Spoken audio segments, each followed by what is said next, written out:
Le chocolat. Les Européens en mangent chaque année plusieurs kilos. Cette friandise fondante n'est pas qu'un simple produit de grande consommation. Au Brandebourg, Thomas Michel fabrique du chocolat comme il y a un siècle et lui redonne ses lettres de noblesse. C'est un grand moment quand on sent les arômes s'épanouir et qu'on sait qu'ils vont se retrouver dans le chocolat. C'est une expérience incomparable. Le cacao qui entre dans la composition de notre chocolat vient principalement d'Afrique de l'Ouest. Mais c'est l'Europe qui encaisse les profits du chocolat.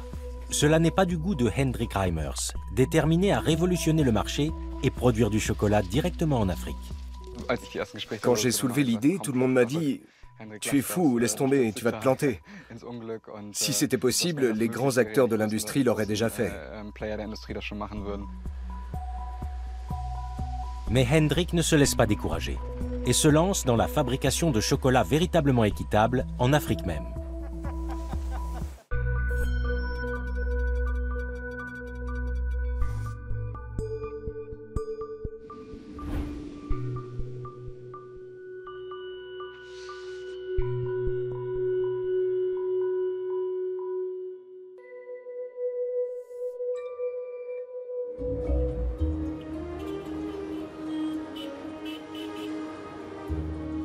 Hendrik Reimers travaille dans le secteur chocolatier. Au Ghana, il met sur pied une initiative inédite et introduit du chocolat Made in Africa sur le marché. La valeur se crée dans les pays consommateurs. 60,7% du prix d'achat va dans la poche du fabricant de chocolat. En Europe donc. Et c'est une injustice. Ce trentenaire veut changer les choses et permettre aux pays producteurs de cacao d'avoir leur part du gâteau. Il y a 6 ans, alors qu'il arpente l'Afrique de l'Ouest sac sur le dos, il fait la rencontre de cacao-culteurs et constate qu'aucun Européen ne fabrique de chocolat sur place. Il fonde donc en 2016 la start-up Fair Afrique. Comme nous sommes des pionniers, nous devons toujours prendre en compte que tout va coûter plus cher ou prendre plus de temps que prévu, surtout lorsque les autorités sont impliquées. C'est un projet de longue haleine. 70% du cacao mondial provient du continent africain. Mais moins de 1% du chocolat destiné au marché mondial est fabriqué là-bas. Hendrik cherche également à gagner de l'argent avec son chocolat. Mais pour autant, pas question pour lui d'exploiter ses fournisseurs. C'est pourquoi il travaille avec Yaira Glover.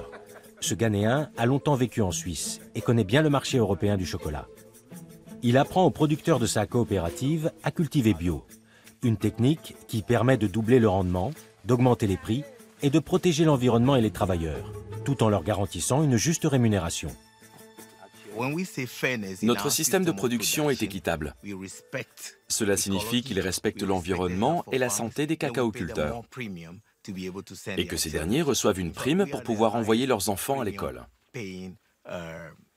Nous sommes l'organisation qui octroie le plus de primes dans cette région du monde. Quand j'ai lancé l'idée, tout le monde m'a dit « Tu es fou, laisse tomber ». Mais dès que les choses ont commencé à prendre tournure, tout mon réseau a été là pour me soutenir, notamment mes proches, qui m'ont été d'une aide précieuse pour tout mettre en œuvre. Ici, la rasante récolte des cabosses de cacao s'étend principalement de septembre à mars. Kofi Adouama cultive le cacaoyer depuis une quarantaine d'années. Jusqu'ici, ses revenus étaient tributaires du cours du cacao sur le marché mondial, souvent trop bas. Ses enfants ont donc eux aussi dû mettre la main à la pâte. La pauvreté est largement responsable du travail des enfants dans les plantations cacaotières. Avant, on ne recevait aucune prime et on ne pouvait pas envoyer nos enfants à l'école. Grâce à Yaira et aux formations, on gagne plus d'argent. Les enfants sont scolarisés et c'est un grand pas en avant. Le cacao est presque exclusivement cultivé par de petits paysans. Un sac de fèves de cacao leur apporte l'équivalent de 86 €. Yaira est le seul à leur verser en plus une prime de 32 €. La coopérative en donne une partie directement aux cacaoculteurs. Le reste est alloué aux formations et à la certification bio.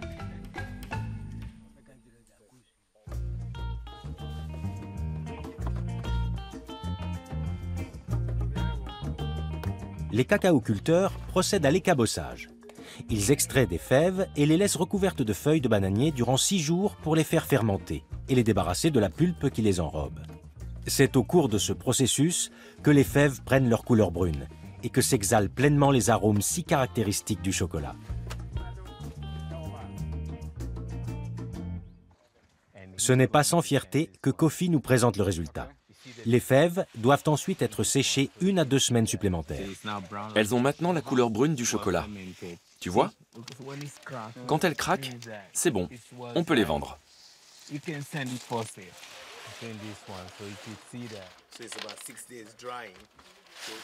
Dans l'ensemble, elles ont déjà l'air très bien.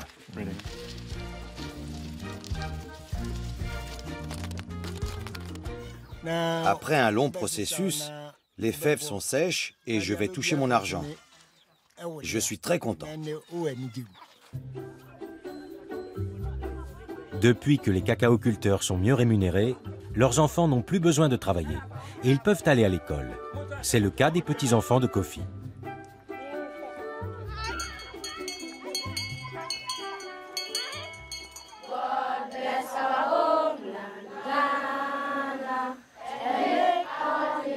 En 2014, en Côte d'Ivoire et au Ghana, environ 1 million d'enfants travaillaient dans les plantations de cacao dans des conditions dangereuses. Ils utilisent des machettes, portent de lourdes charges et manipulent des produits chimiques.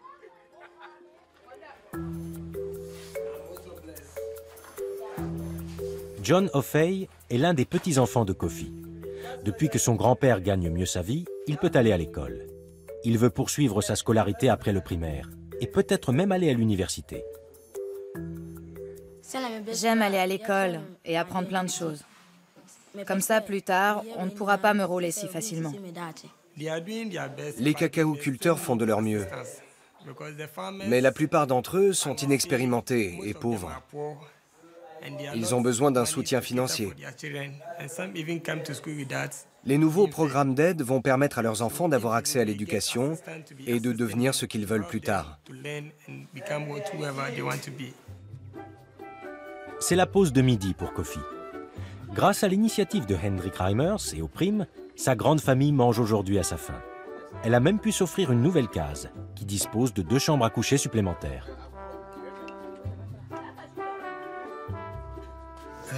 On est très heureux maintenant.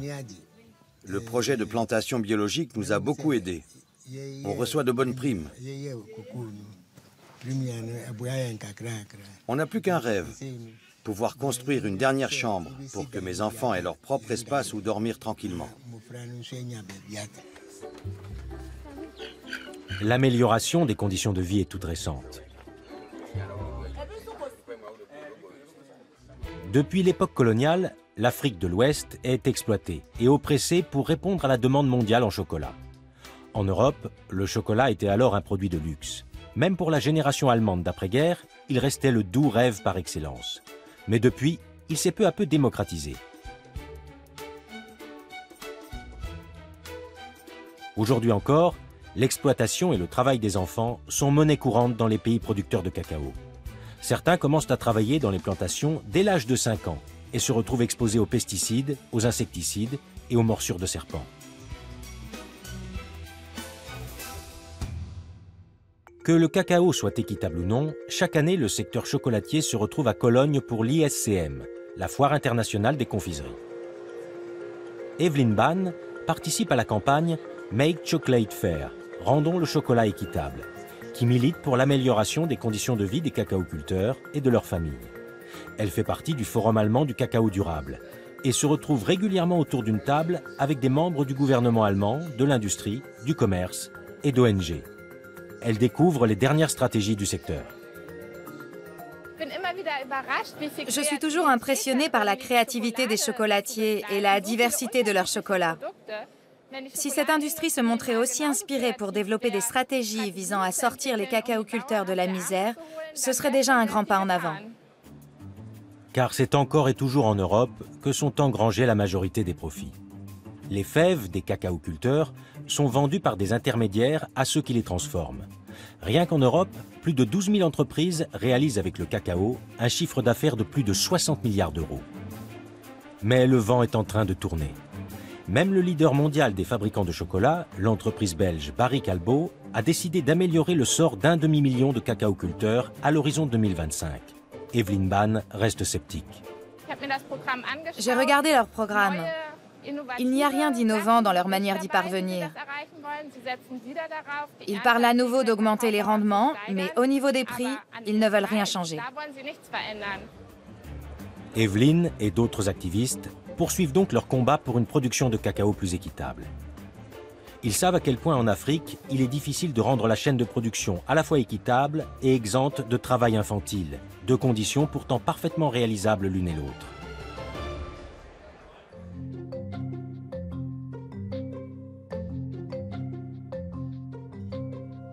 Dans sa chocolaterie Edelmont, au Brandebourg, Thomas Michel n'utilise que des fèves de cacao biologiques. Son projet est clairement défini. Produire du chocolat à l'ancienne, de manière artisanale, afin de lui redonner son statut de produit de luxe. Nous nous procurons les fèves en République dominicaine, auprès d'un producteur bio d'une famille à laquelle nous rendons régulièrement visite. Les fèves sont de premier choix et les travailleurs sont bien traités. Ils perçoivent une rémunération décente, un aspect qui nous tient particulièrement à cœur. Les fèves sélectionnées vont être torréfiées. La quasi-totalité des fabricants de chocolat du monde travaillent avec de la pâte de cacao toute prête. Thomas utilise pour sa part la méthode bean to bar, de la fève à la tablette. Peu de chocolatiers se donnent autant de peine. Mais ainsi, Thomas peut garder le contrôle sur la chaîne de production de A jusqu'à Z. C'est un grand moment quand on sent les arômes s'épanouir et qu'on sait qu'ils vont se retrouver dans le chocolat.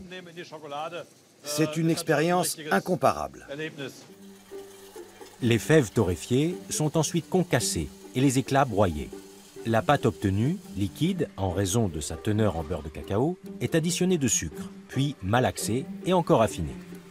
Ce processus, qui est expédié en 10 minutes dans la fabrication industrielle, dure ici 2 jours, mais ne nécessite en l'occurrence aucun additif pour l'accélérer. Les industriels produisent des millions de tablettes par jour, tandis que Thomas ne dépasse pas les 500 tablettes. Tout cela a un prix. Une tablette peut coûter ici jusqu'à 6 €.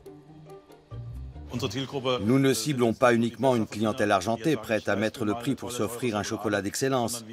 Nous fabriquons des produits d'exception et beaucoup de gens constatent que la qualité que nous leur proposons est largement supérieure à celle d'un discounter. C'est comme avec le vin. Quand on achète une bouteille premier prix, on ne peut pas s'attendre à quelque chose d'extraordinaire. Notre chocolat est certes bien plus cher qu'un chocolat normal, mais toute la différence est dans son indéniable qualité gustative. La touche du chef. Thomas agrémente ses tablettes grand format de fraises et autres produits régionaux. Pour l'épauler, il peut compter sur Christine Lichan, une chocolatière qui a rejoint la manufacture il y a 4 ans. On peut vraiment laisser libre cours à son imagination. Notre démarche reste résolument artisanale, ce qui n'est plus le cas dans la plupart des chocolateries. C'est très plaisant. On peut voir que fabriquer du chocolat n'a rien de bien sorcier. Il s'agit d'une opération purement mécanique qui nécessite l'adjonction de très peu d'ingrédients. Nous avons même un chocolat 100% cacao. Il est constitué uniquement de pâte de cacao, de la fève de cacao à l'état pur.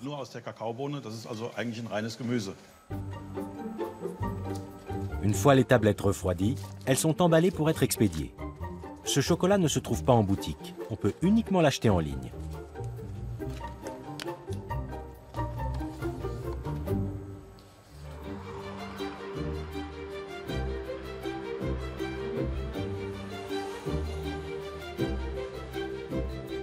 Retour au Ghana, où Hendrik Reimers a loué les locaux de la société Niche Cocoa Industry, qui ne fabrique habituellement que de la pâte de cacao. Pour concrétiser l'idée du producteur de chocolat, l'usine va un peu plus loin dans le processus de production en fabriquant des tablettes. Bientôt, le premier chocolat entièrement ghanéen va entrer sur le marché européen. Les seuls ingrédients que doit importer Hendrik sont du lait en poudre biologique et de la fleur de sel. Aujourd'hui, il contrôle le processus de production avec Conrad Netty, le chef de service. Les différentes étapes sont faciles à suivre depuis la salle de contrôle. Fair Afrique ne ménage pas ses efforts. Nous sommes quasiment le seul chocolat bio sur le continent. L'an passé, nous avons été les premiers à nous lancer dans l'aventure. Il est donc crucial que chacun comprenne quelles sont les différentes opérations à réaliser et les systèmes qui doivent être nettoyés avant que la production ne démarre. Chaque étape de production est validée par Henrik. Mais quelques problèmes restent encore à régler.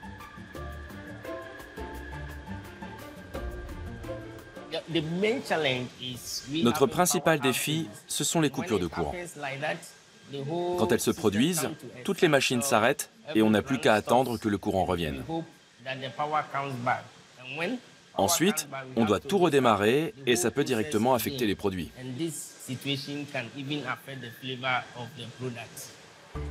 Le fondateur de Fair Afrique est habitué à tous ces impondérables et il prend les choses avec philosophie.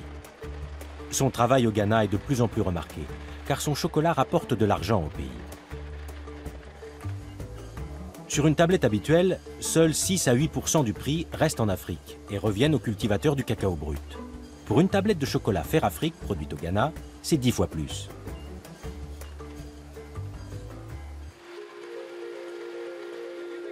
Pour parvenir à ce résultat, Hendrik collabore avec des fournisseurs locaux et crée ainsi de nouveaux emplois à long terme dans la région, notamment chez Niche Cocoa Industry.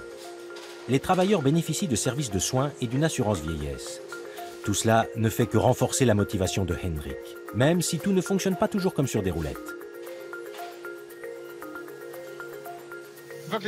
Nous avons rencontré des situations très difficiles. La compagnie maritime a fait faillite. Nous avons imprimé les mauvais labels et nous avons dû nous en procurer de nouveaux. Nous avons aussi imprimé de mauvaises dates de péremption et nous avons dû tout réemballer. Malgré tout cela, jamais nous n'avons envisagé d'abandonner. Aujourd'hui, la machine d'emballage fait des siennes. C'est coincé à l'intérieur. Il faut le sortir et nettoyer tout le système. Problème résolu. Les tablettes circulent à nouveau. C'est un sentiment formidable de tenir enfin entre les mains ce produit dont nous sommes très fiers. Après une lutte sans fin avec la machine d'emballage, il n'y a plus aucun défaut. Il ne nous reste plus qu'à trouver rapidement un conteneur réfrigérant et dans 4 ou 5 semaines, les affaires vont démarrer. C'est grisant. Si tout se passe bien, les premières tablettes de chocolat entièrement fabriquées en Afrique devraient arriver d'ici avril dans les rayons d'une supérette bio-allemande, avec laquelle collabore Fair Afrique.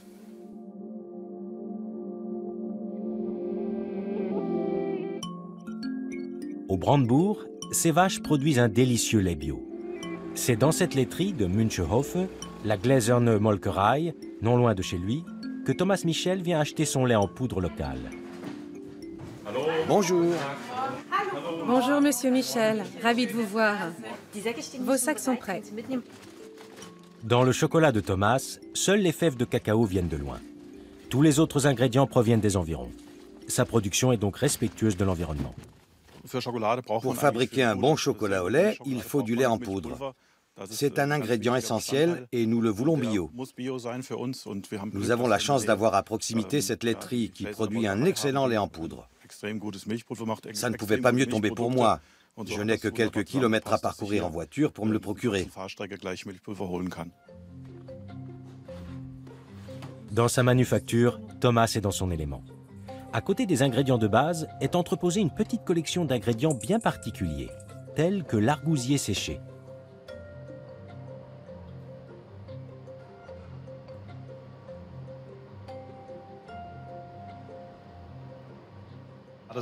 C'est véritablement de l'artisanat. Tout est fait à la main, de la fève à la tablette. Rien n'est mécanisé. C'est ce qui fait toute la différence en termes de qualité.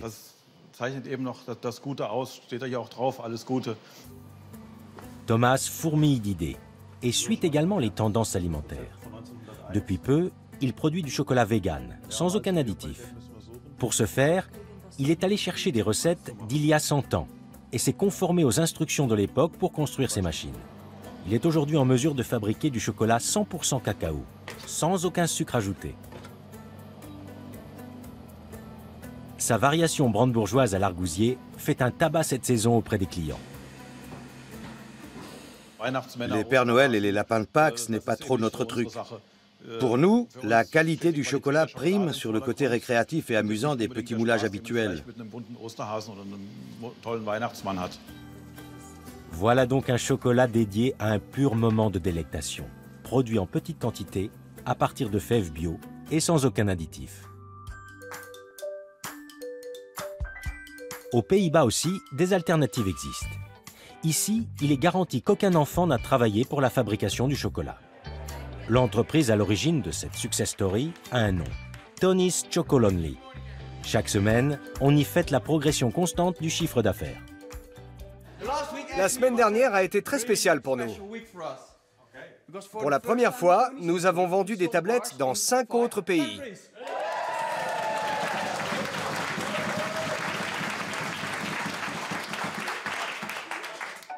Il y a 12 ans, le journaliste Teun van de Kuiken a décidé de produire un chocolat slave-free, sans esclavage.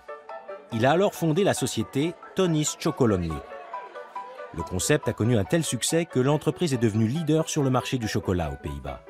La promesse d'un chocolat 100% sans esclavage attire l'attention des médias et fait partie des arguments déployés par la stratège en marketing, Maudi Admiral.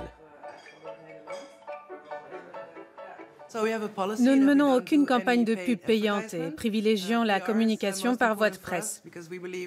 Nous pensons que si on a un bon storytelling, les médias vont de toute manière avoir envie d'en parler. Et nous ouvrons justement une boutique directement dans nos locaux. Sur ce, je dois filer, j'ai un rendez-vous. Ce qui avait commencé comme un acte de protestation s'est transformé en business.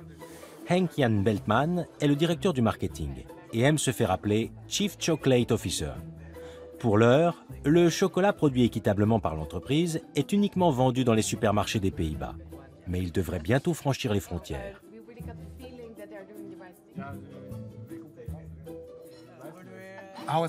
On en est où avec l'Allemagne? On démarre cette semaine, c'est ça? Oui, on livre cette semaine notre première commande. Ok. Vous avez parlé à l'agence de relations publiques? Oui, ils nous conseillent fortement de commencer sur Instagram et auprès des influenceurs pour lancer les choses. L'entreprise vend 20 millions de tablettes par an. Barry Callebaut, le plus gros fabricant du monde, confectionne une ligne de produits à partir de fèves certifiées rien que pour l'entreprise hollandaise. Beltman voit là une sorte de tactique de guérilla. Si les petites entreprises peuvent gagner de l'argent avec du chocolat sans esclavage, pourquoi pas les grosses? Les grosses compagnies doivent évoluer et prendre leurs responsabilités pour transformer la filière du chocolat. Il nous incombe de leur prouver qu'ils peuvent en faire autant que nous. S'ils voient qu'on est rentable tout en ayant un impact, ils modifieront aussi leurs pratiques. Les consommateurs prennent de plus en plus conscience des problèmes liés à la production de chocolat et demandent davantage de transparence aux fabricants. Mais avec son produit, Tony's Chocolonely vend aussi l'histoire qui est derrière. Chaque détail a son importance. Même le design des tablettes fait passer un message.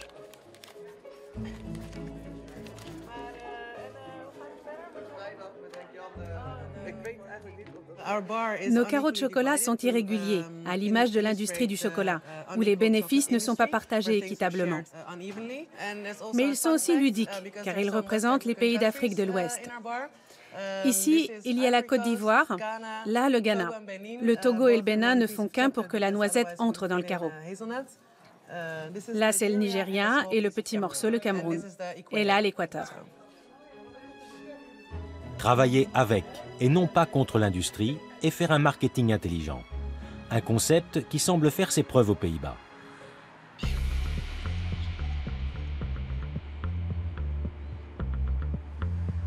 En Allemagne, l'industrie n'en est pas encore là. Evelyn Bahn, l'experte en chocolat, veut alerter contre les tours de passe-passe publicitaires des fabricants de masse. Ils se vantent souvent de conditions de production équitables, quand il n'en est rien. Il faut donc bien se renseigner sur les labels avant d'acheter.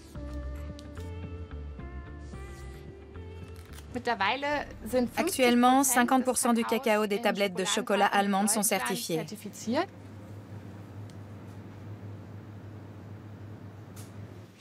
Ici, on peut voir le label UTZ, mais il en existe d'autres, comme Fairtrade ou Rainforest Alliance.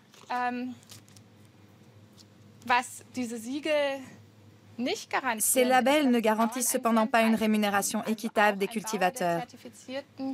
Un cacaoculteur qui travaille dans une plantation certifiée peut aussi vivre sous le seuil de pauvreté. Il reste encore beaucoup à faire. Les certifications doivent aller plus loin et garantir un revenu équitable. L'idéal, naturellement, serait qu'on parvienne à ce que 100% des cacaos soient certifiés. Les produits non certifiés sont encore légion. Ceux étiquetés de ces labels connus, qui imposent des normes respectueuses des droits de l'homme et payent parfois de petites primes, sont plus équitables. Mais d'autres organismes payent également des primes, comme GEPA ou El Puente, qui ont en outre une chaîne d'approvisionnement transparente et sont en lien direct avec les cultivateurs. Il ne tient donc qu'aux consommateurs de privilégier des labels bio qui protègent les travailleurs et l'environnement et qui certifient l'utilisation d'ingrédients biologiques. Ces labels sont également contrôlés par l'État. Les gens achètent presque toujours le même chocolat. Certains préfèrent les chocolats fourrés, d'autres les chocolats en carré ou en tablette. Mais ils sont peu nombreux à s'interroger sur ceux qui ont produit le cacao et les conditions dans lesquelles ils vivent. J'aimerais faire bouger les choses pour que chacun se demande d'où provient le cacao de mon chocolat préféré.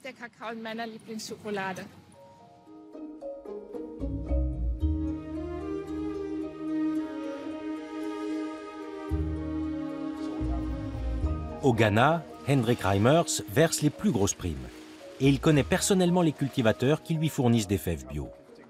D'autre part, en produisant sur place, il crée des emplois pour travailleurs spécialisés, ce qu'aucun label ne parvient à faire. Dans le laboratoire de l'usine de cacao, il analyse un échantillon de la récolte de fèves avec Isaac Bohama. Il est temps de voir si la formation des cultivateurs et la certification bio ont porté leurs fruits.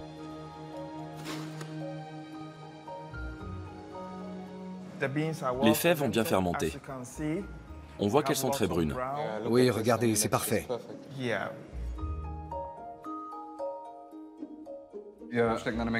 On s'est donné beaucoup de mal pour former les cultivateurs. Et c'est un moyen de voir si la méthode a payé. Il est également important d'évaluer la teneur en gras des fèves, afin de pouvoir adapter la recette en jouant un peu sur la teneur en beurre de cacao. Les laborantins procèdent à d'autres examens. Chaque échantillon de fèves est soigneusement analysé afin d'optimiser les procédés de plantation et de transformation. Dans l'entrepôt, Hendrik et Isaac contrôlent les fèves livrées pour la prochaine production de Fair Afrique.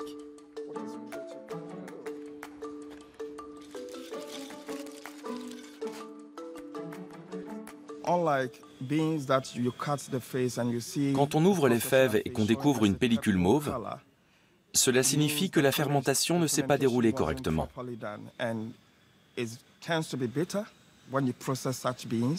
Ces fèves ont tendance à être plus amères lorsqu'on les transforme et on obtient difficilement le goût chocolaté recherché. La qualité est au rendez-vous pour cette livraison. Et Hendrik se rapproche de son objectif à long terme. Bientôt, la production pourra se poursuivre ici sans lui. Le rêve continue. Nous avons parcouru un long chemin. Non seulement nous rémunérons plus équitablement les cultivateurs, ce qui leur permet de vivre mieux, mais nous leur offrons également de véritables perspectives, des emplois leur permettant de vivre décemment. Tous les Africains en rêvent, mais ont malheureusement trop rarement cette chance.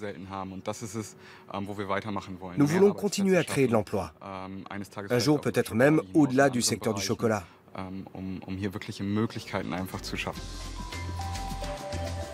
Fabriquer du chocolat éthique et respectueux de l'environnement est donc possible. C'est un engagement qui crée de nouveaux emplois dans l'industrie de transformation et une guerre déclarée contre la pauvreté des cacaoculteurs locaux et le travail de leurs enfants. Les projets comme Fair Afrique le montrent. Les gros producteurs sont à présent en demande. Grâce à ces initiatives, nous pouvons tous déguster notre chocolat sans l'ombre d'un remords.